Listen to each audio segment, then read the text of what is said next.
If you're wondering what happened to the American dream, you're looking at it. It was right here, almost 100 years ago, that Walter and Cordelia Knott started farming the very land you're standing on.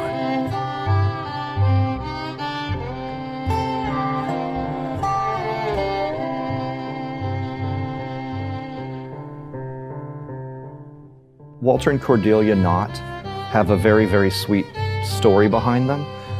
They were high school sweethearts who grew up in Pomona, California, and married right out of high school, started having children.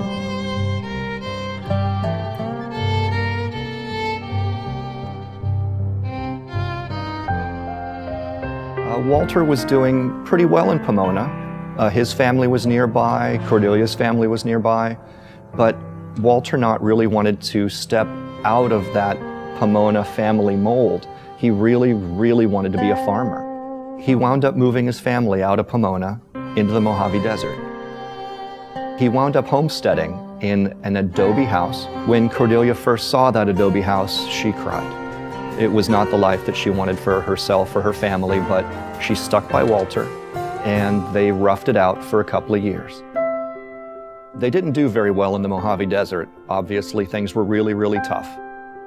They wound up moving to Shandon, California, and they wound up homesteading up there.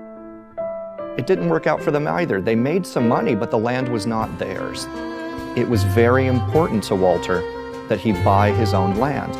It was Walter Knott's cousin who said, "I'm in Buena Park growing berries. Why don't you come down to Buena Park and tend fields with me?"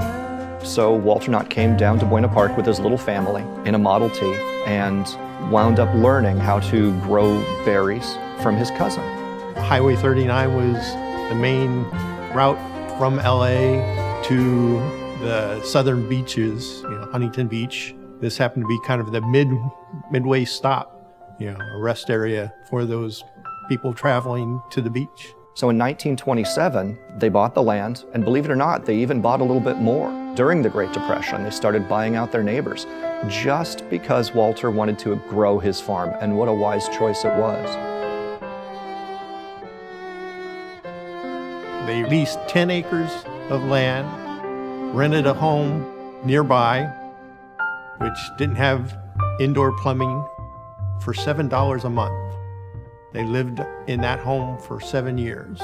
So many times he could have walked away from these fields and just let his debt go, but he didn't. He continued to pay the bank, and he continued to make ends meet by selling berries at a roadside.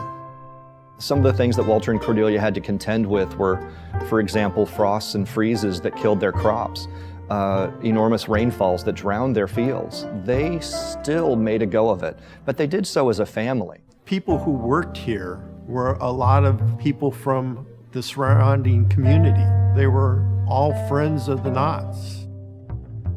When Walter had this property here in Buena Park, he did have some small shacks and sheds in which people lived. Paul von Kleben was one of his tenants who just lived here. Walter said, "If you can survive on our cooking, you can stay as long as you want."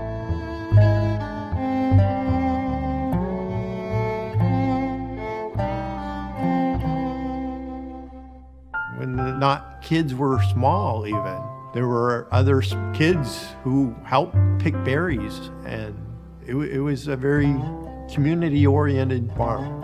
I think that's what people need to remember, is that Walter and Cordelia Knott had 4 children, and they were there every single morning, tending fields with their father and doing everything they could to make ends meet, not just for mom and dad, but for the entire family.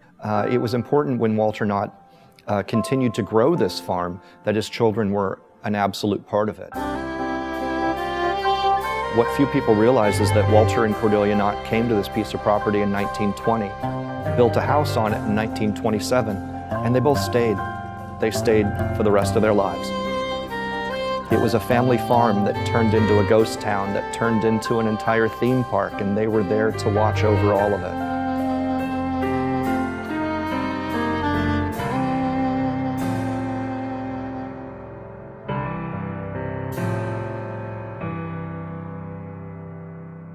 Their names and legacy will live on.